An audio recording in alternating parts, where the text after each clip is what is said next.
샬롬, 이동춘 목사입니다. 오늘도 여러분의 삶이 주님의 평안으로 가득하시길 기원하며 하나님의 말씀을 나누겠습니다.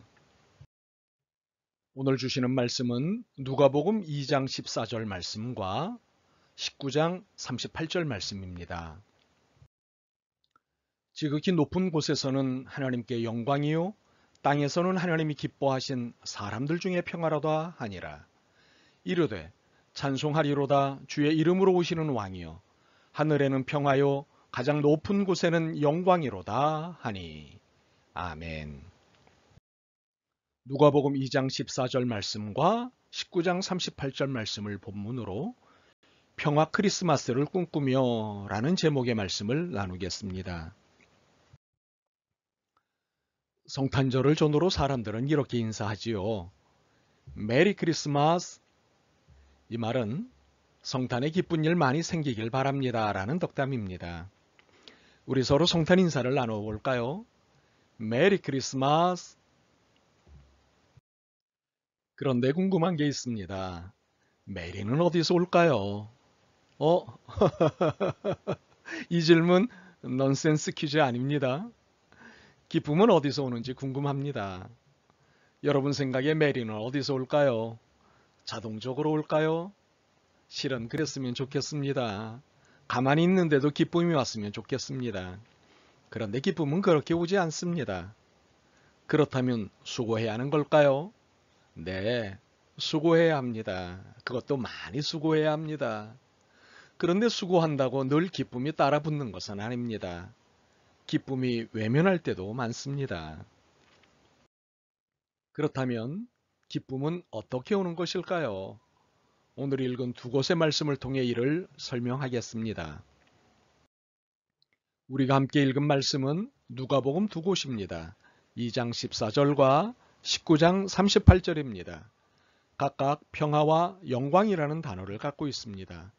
그리고 그 단어들이 주목하는 주체도 같습니다. 예수 그리스도이십니다. 그러나 상황은 다릅니다. 2장은 예수님의 탄생을 알리는 천사들로부터 나온 말씀이고 19장은 예수님이 나귀를 타고 예루살렘 성을 입성하시는 중에 군중들로부터 나온 말씀입니다.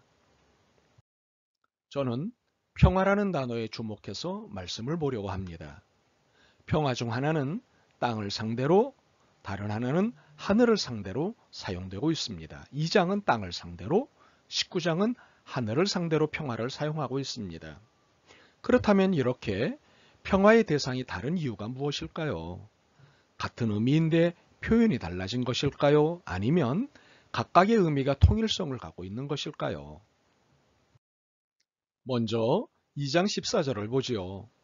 지극히 높은 곳에서는 하나님께 영광이요 땅에서는 하나님이 기뻐하신 사람들 중에 평화로다 하니라. 이 말씀을 좀 더 적확하게 이해하기 위해 누가 영광이 되고 평화가 되는지를 정리해 보겠습니다. 그 누구는 예수 그리스도입니다. 예수님이 하나님께 영광이 되고 땅 위에 평화가 된다는 말씀입니다. 더 정확하게 말하면 예수님이 사람이 되신 것이 하나님께 영광이고 땅 위의 사람들에게는 평화가 된다는 말씀입니다. 그런데 궁금한 것이 있습니다.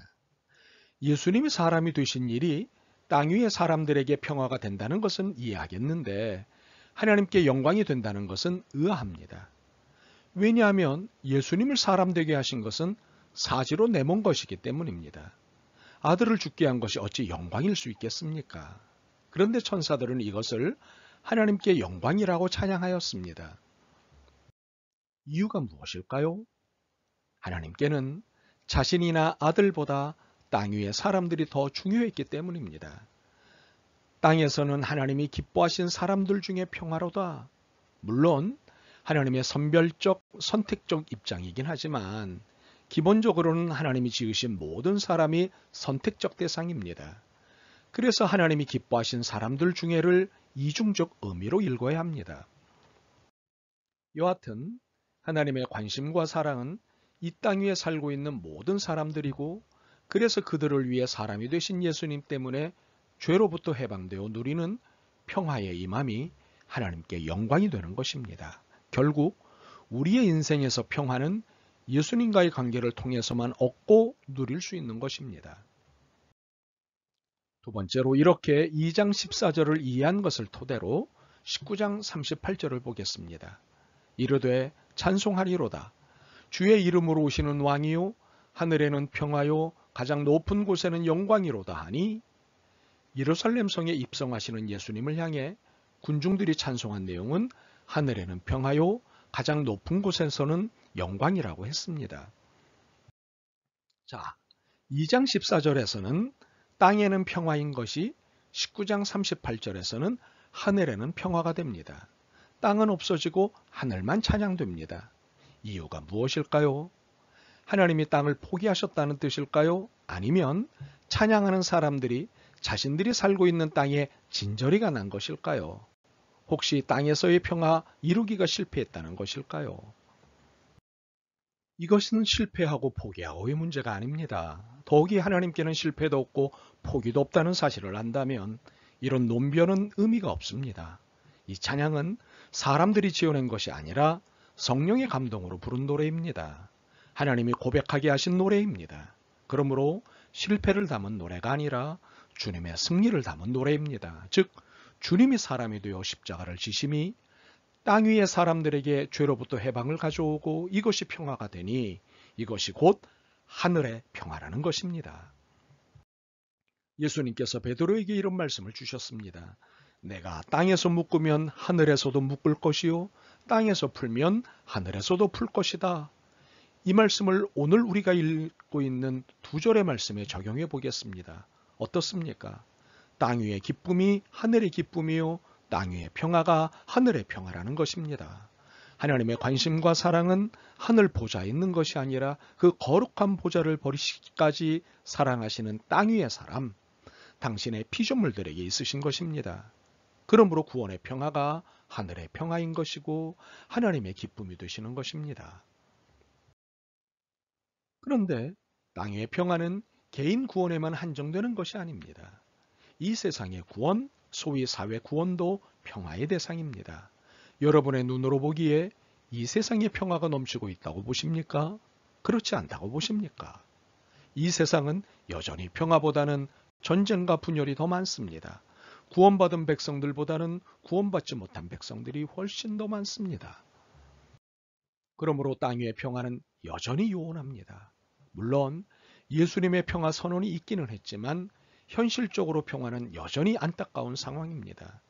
그래서 여기서 우리가 하나님의 협력자로서 해야 할 역할이 있습니다. 평화를 만드는 자, 화평케 하는 자의 역할입니다. 선포된 평화를 현실적 평화로 정착시키는 역할입니다. 이것이 소금과 빛으로 살아가는 그리스도인의 역할입니다. 그러므로 무엇보다도 그리스도인인 우리는 현실적으로 결여된 평화를 위해 수고하는 삶을 살아내야 합니다. 전쟁과 다툼을 종식시킬 방안을 찾는 일과 이를 실천하는 일에 수고해야 합니다. 그 어떤 이유의 전쟁도 용납해서는 안 됩니다. 소위 악의 축을 제거한다는 명분으로도 전쟁은 안 됩니다. 우리는 전쟁을 불허하는 대신 평화를 제안해야 합니다. 평화를 이루기 위해 수고해야 합니다. 우리는 평화를 만드는 자로 부름을 받았습니다. 이것이 예수님께서 인간으로 오신 이후에 부합한 삶이고 신앙입니다. 이를 잊지 않기 위해 오늘부터 우리의 덕담은 메리 크리스마스와 함께 평화 크리스마스를 병행했으면 좋겠습니다. 평화 크리스마스. 아멘. 주님은 이 땅에 평화를 주러 오셨는데 저희들은 여전히 싸우고 전쟁하고 있습니다. 불쌍히 여기시옵소서. 전쟁을 하면서 전쟁을 좋아하면서 메리 크리스마스를 외치는 이 모순을 혼내시옵소서. 진정 평화 크리스마스가 될 수 있게 저희를 평화의 사도로 보내시옵소서. 평화를 만드는 자로 살아내게 하옵소서. 예수 그리스도의 이름으로 기도드립니다. 아멘. 오늘도 여러분의 믿음과 삶을 응원합니다. 사랑합니다. 평화 크리스마스.